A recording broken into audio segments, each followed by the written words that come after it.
Hello everyone, welcome back to my channel. कैसे हैं आप सभी? उम्मीद करता हूं आप लोग बढ़िया होंगे, अपना ध्यान रख रहे होंगे और ऐसे ही टेक्नोलॉजी को एक्सप्लोर कर रहे होंगे।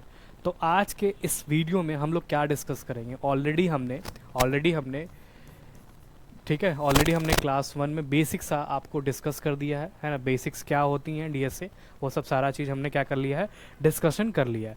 सिमिलरली अगर बात करें क्लास 2 में, जिसमें हमने फ्लो चार्ट डिस्कस किया था, उसके बाद बात करें वेरिएबल है, ऑपरेटर है, ये डेटा टाइप्स है, ये सारी चीज़ हम लोग ने क्लास 2 में डिस्कशन कर लिया था। और जो कि आज हम लोग का क्लास 3 है, जो कि आज हम लोग कंटिन्यू करेंगे, इसमें हम क्या क्या पढ़ेंगे एक बार फिर से देख लेते हैं, है ना। इसमें अगर बात करें तो हम लोग क्या डिस्कस करेंगे कि इनपुट और आउटपुट, है ना। इनपुट और आउटपुट क्या होता है ना। इनपुट और आउटपुट कैसे लेते हैं डीएसए में। और एक चीज़ और मैं बता दूं, ठीक है, तो सभी लोग का डिमांड आ ही गया था वैसे कि सर आप जावा पे क्या करिए, डीएसए सीरीज़ को क्या करिए, कंटिन्यू करिए। जावा जो डीएसए हम लोग कर रहे हैं, जो डीएसए की सीरीज़ कर रहे हैं, तो जावा में ही हम लोग क्या करेंगे, कंटिन्यू करेंगे। तो जावा के अंदर इनपुट और आउटपुट कैसे लेते हैं, ये हम लोग देखेंगे। पहला टॉपिक हम लोग का है। दूसरा टॉपिक अगर हम बात करें तो इसमें हम लोग क्या डिस्कशन करेंगे, जो कंडीशनल स्टेटमेंट है ना, कंडीशनल स्टेटमेंट है, उसके बारे में हम लोग क्या करेंगे, डिस्कशन करेंगे। देन अगर फर्दर बात करें जो तीसरा है ना, इसमें हम लोग क्या करेंगे, लूप, है ना। थोड़ी बहुत बात करेंगे लूप्स के बारे में, डिस्कशन करेंगे, ठीक है। चलिए, तो इसको ज़रा ध्यान समझिएगा, है ना।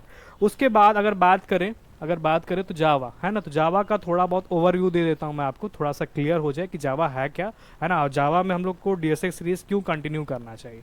तो यहाँ पर ध्यान दीजिएगा, पहला चीज़ क्या है कि जो जावा है वो सिक्योर माना जाता है।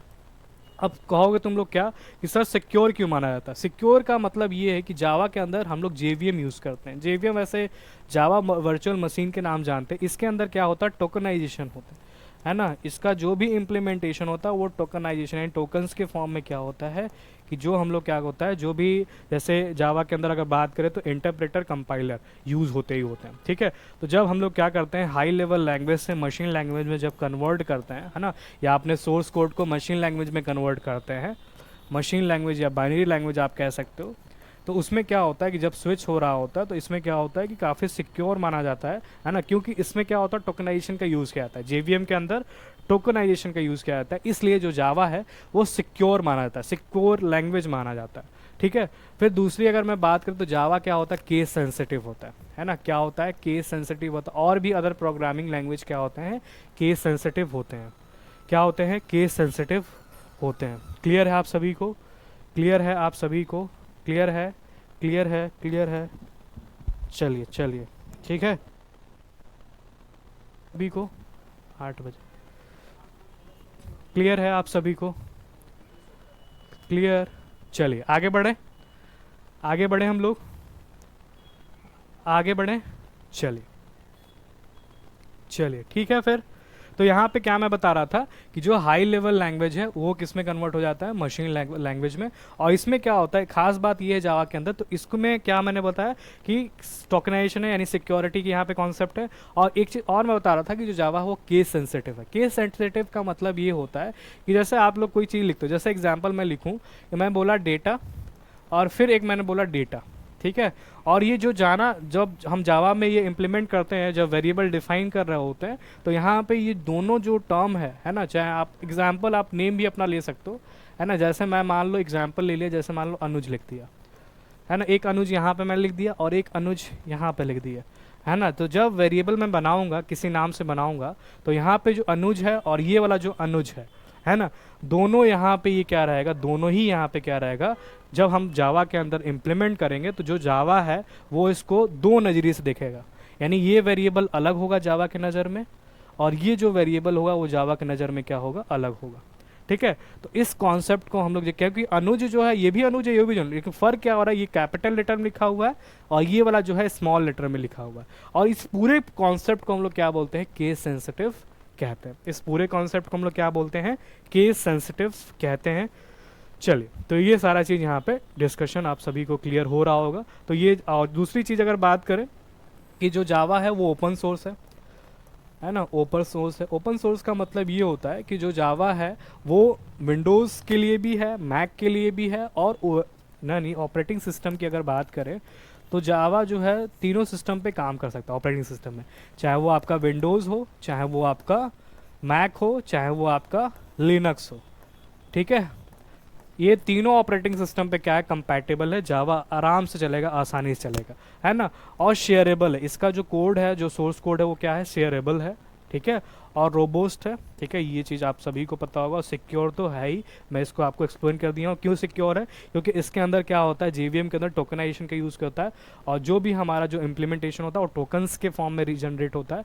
तो इसलिए जावा क्या है, सिक्योर भी है। और आज के डेट में देखा जाए तो जावा हर टेक कंपनीज में क्या होती है, यूज़ होती है, चाहे वो एप्लीकेशन बिल्डअप से लेके हर चीज़ें, है ना। जावा सिक्योर मानते हैं, इसलिए जावा का यूज़ करते हैं। मैं ऐसा नहीं कह रहा कि सी प्लस नहीं है, चाहे पाइथन नहीं है, no doubt Python artificial intelligence में यूज होता ही होता है, लेकिन जो जावा है वो थोड़ा सा सिक्योर माना जाता है एज़ कम्पेयर टू पाइथन हो गया, चाहे सी प्लस प्लस हो गया। सी प्लस प्लस भी कम्पिटिटिव प्रोग्रामिंग जब आप करते हो तो सी प्लस प्लस वहाँ थोड़ा सा जावा के मुकाबले थोड़ा सा फास्ट हो जाता है, वो थोड़ा सा वहाँ पर देखने को मिलता है चीज़ें।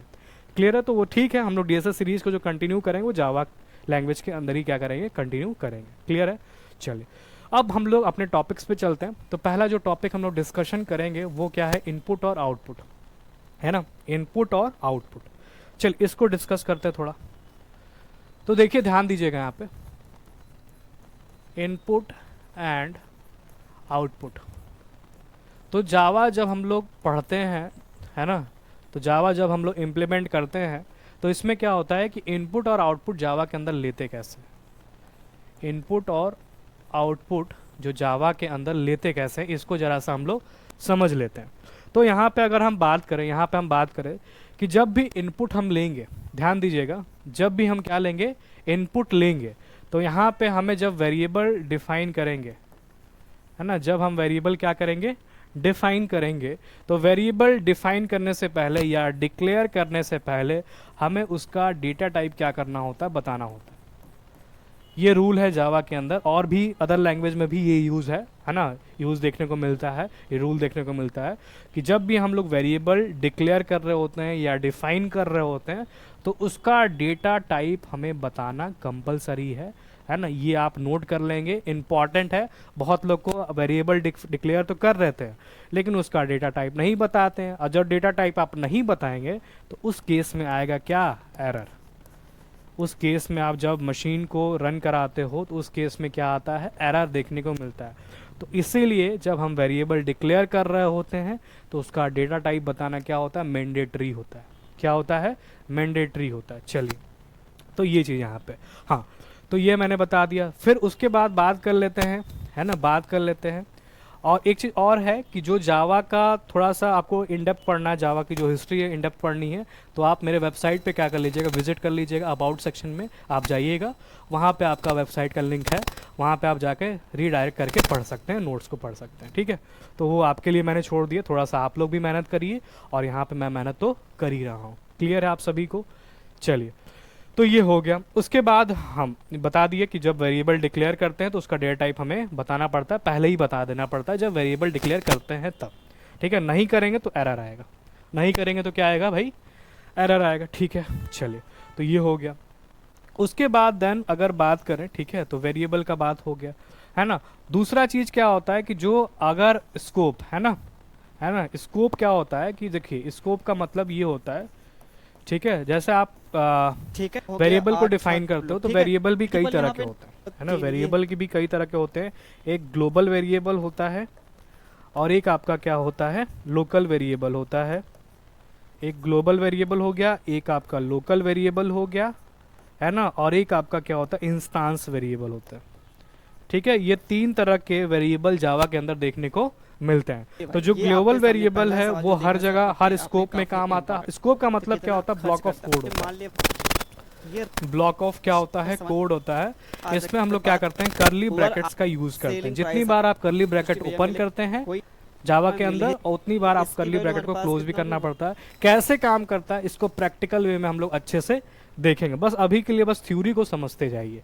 ठीक है, अब यहाँ पे मैं बता रहा हूँ कि जो ग्लोबल वेरिएबल है वो क्या होता है। ग्लोबल वेरिएबल की जब हम बात करते हैं तो वो जो वेरिएबल हम जब असाइन करते हैं तो वो हर ब्लॉक ऑफ स्कोप पे, ब्लॉक ऑफ कोड में क्या होता है, एक्सेसिबल होता है। पहला चीज़। दूसरा अगर बात करते हैं तो जब लोकल वेरिएबल को जब डिफाइन कर रहे होते हैं तो एक पर्टिकुलर स्कोप में ही क्या होता है वो एक्सेसिबल होता है, यानी अपने पर्टिकुलर लोकल ब्लॉक में ही क्या होता है वो एक्सेसिबल होता है।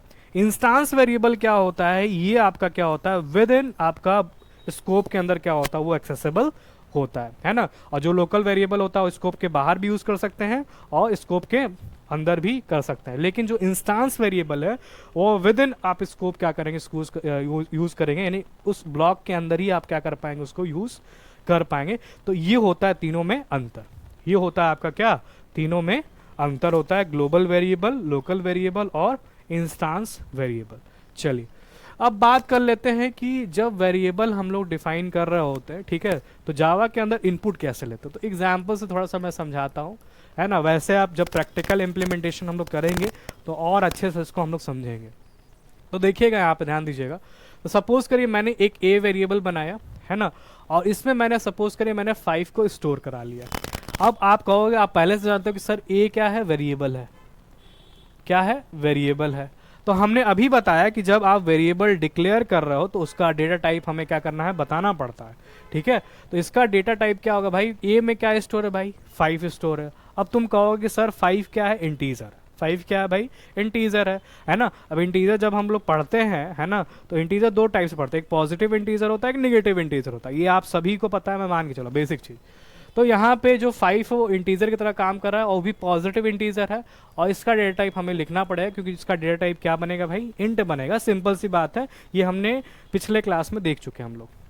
सिमिलरली मैंने बी को डिफाइन किया और बी के अंदर मैंने डिक्लेयर किया 5 नहीं, चलो 10 मान लेता हूँ, 10 क्या है, चलो 20 मान लेता हूँ, ठीक है। आप कोई भी नंबर यहाँ पे यूज कर सकते हो, मैं बस जस्ट रैंडम बता रहा हूँ ताकि आपको सो दैट क्लियर हो जाए।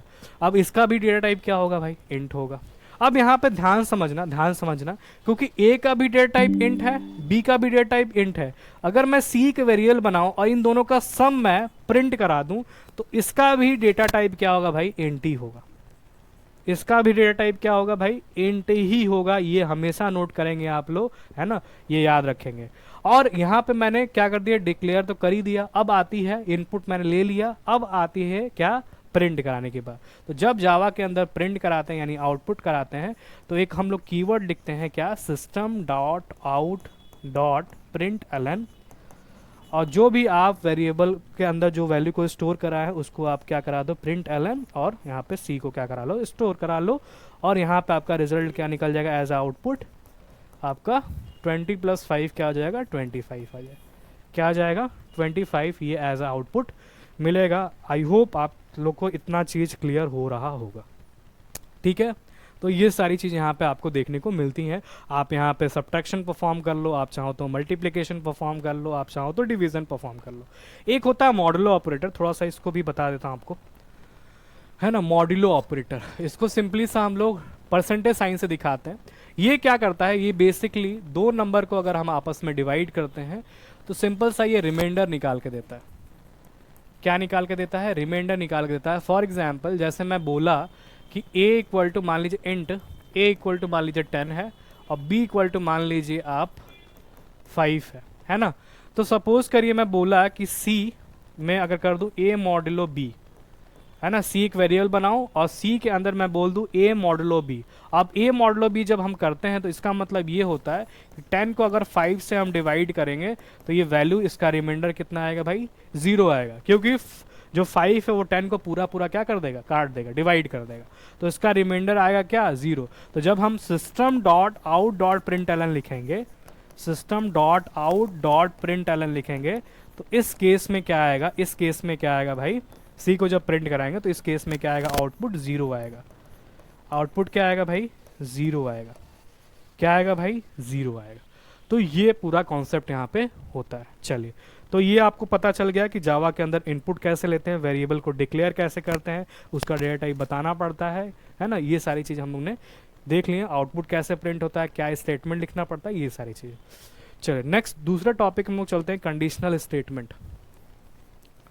कंडीशनल स्टेटमेंट, तो जब कंडीशनल स्टेटमेंट की बात करते हैं तो यहाँ पे 3 चीज़ हमें पढ़ने को मिलता है, इफ़, है ना, और एल्स, है ना, इफ़ एल्स,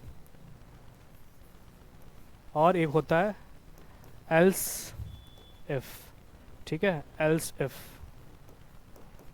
तो ये तीन चीज मिलता है। इसमें क्या होता है, कंडीशनल स्टेटमेंट की जब भी बात करते हैं तो जब हम लोग को कंडीशन लगाना होता है, कंडीशन का मतलब आप ऐसे समझ लो, जैसे एग्जांपल लेते हैं, आप वोट, जैसे मान लो जो वोट है ना, गवर्नमेंट ऑफ इंडिया की अगर बात करते हैं, जब हम वोट देने जाते हैं तो हमारी जो एज होनी चाहिए वो 18 या 18 ज़्यादा होना चाहिए।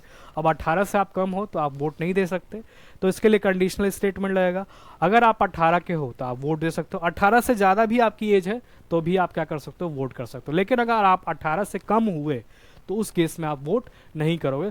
तो इस वाला जो सिनेरियो है, ये वाला जो सिचुएशन है, तो इसमें हम लोग क्या करते हैं, कंडीशनल स्टेटमेंट का क्या करते हैं, यूज़ करते हैं, जिसमें हम लोग इफ़ एल्स और एल्स इफ का क्या करते हैं, यूज़ करते हैं।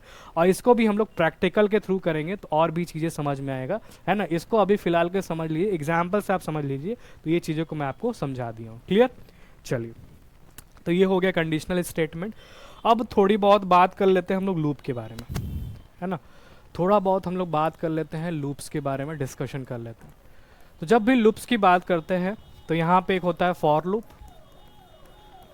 लूप, दूसरा होता है आपका वाइल लूप, और तीसरा होता है आपका क्या, डू वाइल लूप, है ना। जो वैसे डू वाइल लूप जो होता है उतना यूज़ में नहीं देखने को मिलता है, लेकिन फिर भी हमें क्या करना चाहिए, पढ़ना चाहिए, ठीक है। तो देखिए लूप का कॉन्सेप्ट क्यों लगाते हैं, समझिएगा, ध्यान समझिएगा। लूप को अगर कॉन्सेप्ट इसलिए लगाते हैं, जैसे मैं अगर कहूँ आपसे, अगर आपसे कहूँ कि आप काम करिए कि आप नंबर्स को प्रिंट करें, 1 से लेकर 10 तक प्रिंट कराइए, तो आप कहोगे क्या कि सर आप वही जो बताए थे कि system dot out dot print ln, और यहाँ पे नंबर्स को आप बस लिखते जाओ अप टू 10 तक, ये प्रिंट होता जाएगा। तुम कहो कि हाँ सर सही बात है, हम लिख लेंगे, 1 से 10 तक लिख लेंगे, अच्छा है, बढ़िया चल रहा है। लेकिन मैं कहूँ कि 1 से लेकर 100 तक, तुम कहोगे सर लिख तो लेंगे लेकिन टाइम लगेगा, है ना। लिख तो लेंगे लेकिन क्या लगेगा भाई, टाइम लगेगा, ठीक है। तो 1 से 10 तक तो अच्छे से हो जाएगा, 1 से जब 100 बोला तो थोड़ा सा तुम लेजीनेस दिखाओगे, कहोगे सर कर तो लेंगे लेकिन थोड़ा सा टाइम दे दीजिए। लेकिन मैं बोला कि 1 से लेके आपको लाख तक प्रिंट करना, ऐसे ही प्रिंट करना, क्या आप कर पाओगे, बोलोगे सर ये डिफिकल्ट टास्क है, ये मेरे से नहीं हो पाएगा, आप फ्रस्ट्रेट होकर कहोगे मेरे से नहीं हो पाएगा। लेकिन उसके लिए जब हम लोग डीएसए की सीरीज जब कर ही रहे हैं तो एक सुविधा होता है जो लूपिंग का कॉन्सेप्ट होता है। तो ये लूपिंग जो होता है इस सिनेरियो को क्या कर देता है, आसान कर देता है। इस सिनेरियो क्या कर देता है, आसान कर देता है। अब यहाँ पे ध्यान दीजिएगा कि जब हम लूपिंग कॉन्सेप्ट लगाते हैं तो जो भी नंबर ऑफ आइटरेशन होता है, नंबर ऑफ आइटरेशन, जैसे मैं बोला कि 1 से 10 तक आप प्रिंट तो करा लोगे, अच्छी बात है, 1 से 100 तक भी आप प्रिंट करा लोगे, लेकिन जैसे ही मैं बोला 1 से लाख तक आपको प्रिंट कराना है, आप नहीं कर पाओगे। आप ऐसे कितनी बार करोगे भाई, आपका हाथ दर्द करने लगेगा, नहीं कर पाओगे चीज़, ठीक है। तो इसीलिए इस पूरे कॉन्सेप्ट को रिड्यूस करने के लिए, इस सिनेरियो को रिड्यूस करने के लिए हम लोग क्या पढ़ते हैं भाई, लूप पढ़ते हैं, लूप्स का कॉन्सेप्ट पढ़ते हैं। और लूप्स को 3 तरह से हम लोग क्या करते हैं, कैटेगराइज करते हैं, फॉर लूप, वाइल लूप और डू वाइल लूप, है ना। डू वाइल लूप ऐसे उतना यूज में नहीं आता इंडस्ट्रीज में, है ना। तो ये थोड़ा सा ध्यान दीजिए। वैसे हम लोग को दोनों पढ़ना है, फॉर लूप पढ़ना है और थोड़ा बहुत वाइल लूप पढ़ेंगे, थोड़ा बहुत हम लोग इसका देख लेंगे डू वाइल लूप का। वैसे इंडस्ट्रीज में उतना यूज़ नहीं है, लेकिन फिर भी मैं पढ़ा दूंगा इस चीज़ को, क्लियर है। तो जब वहाँ प्रैक्टिकल चीज़ करेंगे तो ये हम लोग अच्छे से इसका इम्प्लीमेंटेशन देखेंगे, क्लियर है। तो ये होता है नंबर ऑफ आइटरेशन, यानी कि जो हम लोग नंबर ऑफ आइटरेशन करते हैं इसको रिड्यूस कर देता है, ठीक है। अब जो प्रिंटिंग वाला जो सिनेरियो, जैसे एग्जांपल अभी मैंने बताया, प्रिंटिंग वाला सिनेरियो सोचिएगा 1 से लाख तक प्रिंट कराना है, ठीक है। तो ये आप बस उसे कंडीशन दे दीजिए उस हिसाब से, है ना। जैसे फॉर लूप जब हम करते हैं तो इसका सिंटैक्स देख लीजिए, सिंटैक्स देख लीजिए इसका। पहले हम लोग क्या लिखते हैं, फॉर, है ना। फॉर के बाद उसके बाद आप क्या करते हैं, इनिशियलाइज करते हैं, है ना। वैल्यू कहाँ से आपको लेनी है, इनिशियलाइजेशन के बाद आप क्या करते हैं, कंडीशन लगाते हैं। कंडीशन के बाद क्या करते हैं, आप वैल्यू को अपडेट करते हैं, है ना। तो ये कुछ सिंटैक्स होता है आपका क्या, फॉर लूप का। ऐसा ही वाइल लूप का होता है, ऐसा डू वाइल लूप का होता है। तो पहले वैल्यू को इनिशियलाइज करते हैं, कहाँ से वैल्यू आपको उठानी है, कंडीशन लगाते हैं कहाँ तक प्रिंट कराना है, और आपकी वैल्यू आपको क्या होती जाती है, अपडेट होती जाती है। आपको प्रिंट करने की कोई ज़रूरत ऐसे नहीं है। आप सिंपली आप लूप का कॉन्सेप्ट लगाओगे, आराम से आप प्रिंट करवा लोगे। क्या करा लोगे, प्रिंट करा लोगे। तो ये चीज़ें थी, ये 3 टॉपिक्स था जो कि आपके सामने मैंने डिस्कस किया। अगर आपको ये जो टॉपिक्स हैं, है ना, बिना प्रैक्टिकल के समझ नहीं आएगा। जितना थ्योरी में था मैं आपको बताया ये चीज़, है ना, उसके बाद प्रैक्टिकल जब इम्प्लीमेंटेशन करेंगे तो और भी हम लोग को अच्छे से समझ में आएगा। तो हम लोग मोटा मोटी अपने जो ये 3 टॉपिक था जिसमें हम लोग इनपुट आउटपुट कैसे लेते हैं ये हमने डिस्कस किया, कंडीशनल स्टेटमेंट क्या होता है उसके बारे में थोड़ा बहुत हमने डिस्कशन किया, और लूप्स क्या होता है उसके बारे में हम लोग थोड़ा बहुत डिस्कशन किया। तो उम्मीद है आपको ये चीज़ समझ में आई होंगी, मैं उम्मीद करता हूँ। और जो नेक्स्ट वाली जो सीरीज़ होगी यानी क्लास 4 क्लास 5 ये वाली सीरीज़ जो होगी वो हम लोग लैपटॉप से करेंगे, क्योंकि लैपटॉप से जो चीज़ों को इम्प्लीमेंट करेंगे ना तो और भी ज़्यादा क्लैरिटी मिलेगी। जब हम लोग चीज़ों को सीखेंगे और अच्छे से एक्सप्लोर करेंगे तो और भी चीज़ें क्लियर होती जाएंगी। और रहा थ्योरी का सवाल, तो थ्योरी को हम लोग ऐसे ही तरह से डिस्कशन अपना कर लेंगे, ठीक है। तो उम्मीद करता हूँ ये चीज़ें आपको समझ में आई होंगी। और एक बार आप अपना फीडबैक दीजिएगा क्लास कैसी लगी, और शेयर भी कर लीजिएगा कि जो डीएसए पढ़ना चाहते हैं, जो कॉलेज में है वो अच्छे से डीएसए पढ़ना चाहते हैं तो उनको भी आप सजेस्ट कर सकते हैं, उनको भी आप शेयर कर सकते हैं, ठीक है। और चैनल पर नए हैं तो एक बार लाइक कर दीजिएगा, सब्सक्राइब कर दीजिएगा, शेयर कर दीजिएगा। थैंक यू सो मच आप सभी का, ठीक है। और फीडबैक अपना ज़रूर दीजिएगा, फीडबैक आप देना ना भूलिएगा। तब तक के लिए थैंक यू सो मच आप सभी का।